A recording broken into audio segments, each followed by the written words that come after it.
मोटू और पतलू का गांव में एक खूबसूरत दिन था।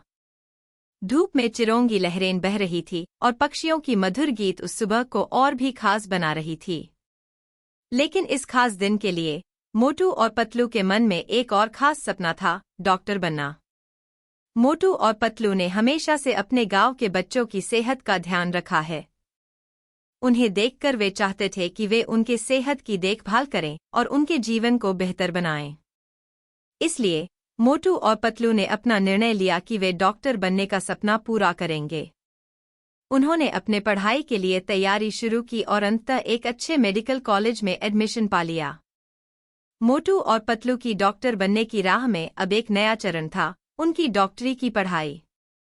उन्होंने अपनी पढ़ाई को संजीवनी बनाया और प्रत्येक विषय में अच्छे अंक प्राप्त किए। अंत में वे अपने सपने को पूरा करके MBBS की डिग्री हासिल कर ली। उन्होंने डिग्री प्राप्त करने के बाद वे एक अस्पताल में नौकरी करने लगे। मोटू और पतलू की डॉक्टरी में कमाल था।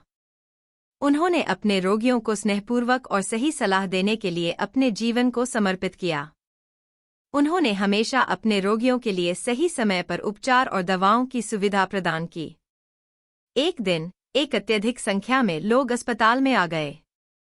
एक अत्यधिक बीमारी ने उनके गांव को काबू में कर दिया था और अब तक अनेक लोग मर चुके थे। मोटू और पतलू को इस बीमारी का इलाज करने के लिए खास दिशा दी गई। वे न सिर्फ अपनी विद्या का प्रयोग किया, बल्कि उन्होंने अपने गांव के लोगों को जागरूक किया और उन्हें बचाव के उपाय बताए। धीरे धीरे वे अस्पताल में आए लोगों को स्वस्थ करने में कामयाब रहे। लोग उन्हें अपने गांव के नए हीरो के रूप में देखने लगे।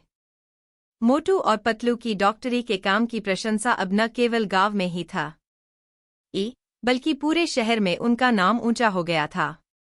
उनके काम की प्रशंसा ने उन्हें संतुष्टि और गर्व महसूस किया। इस कहानी से हमें यह सीखने को मिलता है कि सपने को पूरा करने के लिए मेहनत, संघर्ष और विश्वास की आवश्यकता होती है। मोटू और पतलू ने अपने सपनों को पूरा करने के लिए न केवल मेहनत की, बल्कि सही दिशा में चलने का सही निर्णय लिया। उन्होंने अपनी क्षमताओं का सही उपयोग किया और अपने लक्ष्य को हासिल किया। Comment, share and subscribe my channel for cartoon video.